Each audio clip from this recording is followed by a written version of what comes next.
Imagine a continent so ghostly it hides under the ocean, a landmass nearly the size of India, submerged and forgotten, its seams stitched to the seabed. Picture a map that, if you shaded in the drowned rock, would redraw the face of the Pacific, a belt of continental crust stretching from New Caledonia, past New Zealand and the Campbell Plateau to the Norfolk Ridge and beyond.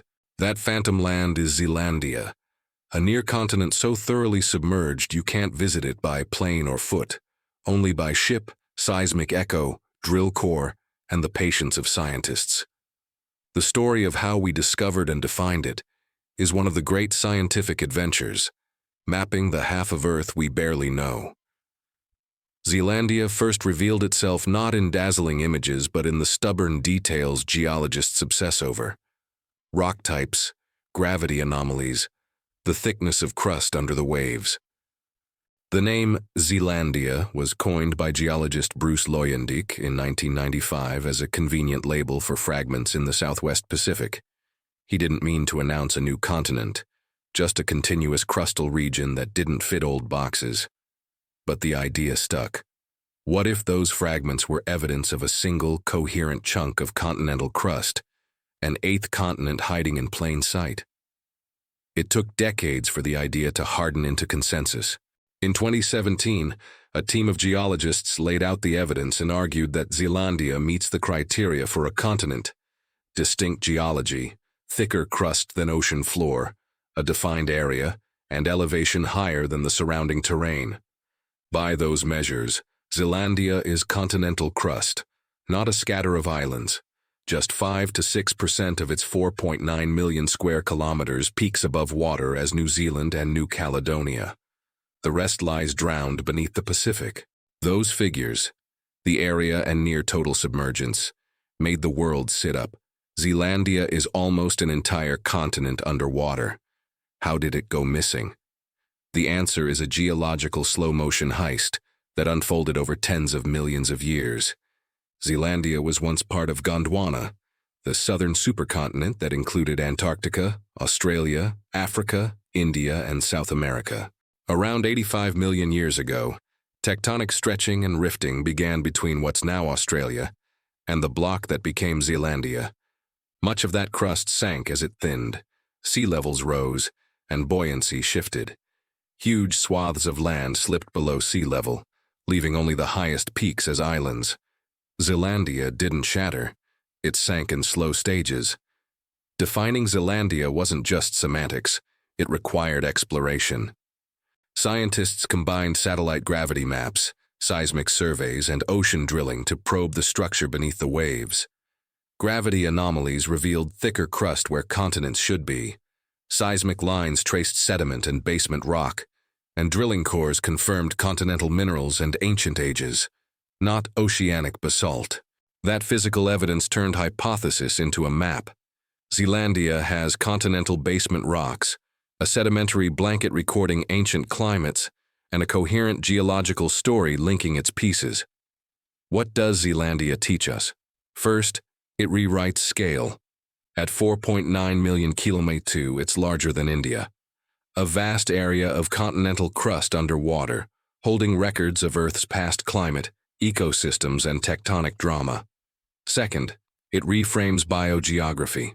How did life on New Zealand and New Caledonia arrive and evolve when their bedrock was isolated for tens of millions of years?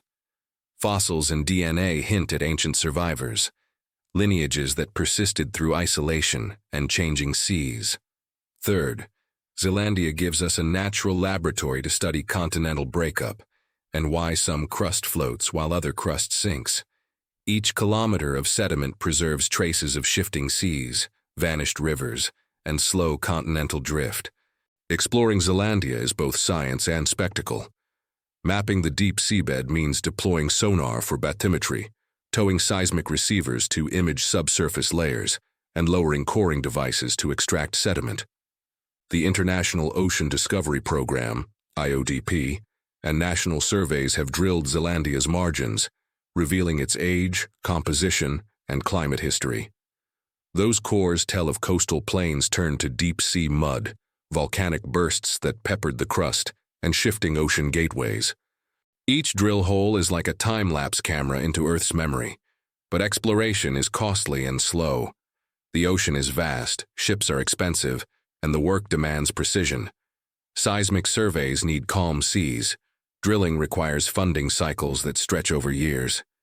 Even with a continent-sized target, our knowledge remains patchy.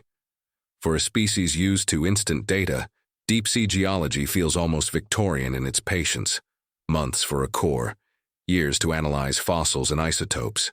Yet every expedition reshapes what we know about Earth's history. There are also practical reasons to study Zealandia. The seabed holds clues to mineral systems, hydrocarbons, and geothermal histories, but exploration must balance environmental and legal concerns. Zealandia spans exclusive economic zones and international waters, and any resource interest must consider biodiversity and climate impacts. New Zealand and France for New Caledonia share stewardship. That ethical question, how to study without harm, how to protect underwater heritage, now sits alongside the scientific one. Zealandia also raises philosophical questions. What does it mean for a continent to be drowned? Our definitions have always been part geology, part perception. Calling Zealandia a continent doesn't change borders or politics, but it changes how we see Earth. Continents aren't just land you can walk on.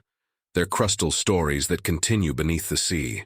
For centuries, maps followed coastlines. Now they follow what lies underneath, the slow geology shaping life, climate, and time. Zealandia is a call to keep looking. Earth's blue space still hides archives we've barely opened, drowned continents, ancient shorelines, and buried ecosystems that reveal how life endures catastrophe. As climate shifts and seas rise, Zealandia becomes a mirror. Whole landscapes can vanish beneath water, yet leave enduring records for those who know where to read them. For scientists, it's both a warning and an invitation to use geology, oceanography, and genomics to reconstruct lost worlds before they fade entirely. If you want to dig deeper, key sources include the 2017 GSA Today paper that defined Zealandia, work from GNS Science in New Zealand, and coverage in National Geographic and Wired that bring the discovery to life. Together they trace how a slowly sinking fragment of crust went from scientific footnote to full-fledged continent. Zealandia reminds us that our planet is still porous to discovery, that half the ocean holds secrets, and our maps are only as permanent as our knowledge. It isn't just a geological curiosity.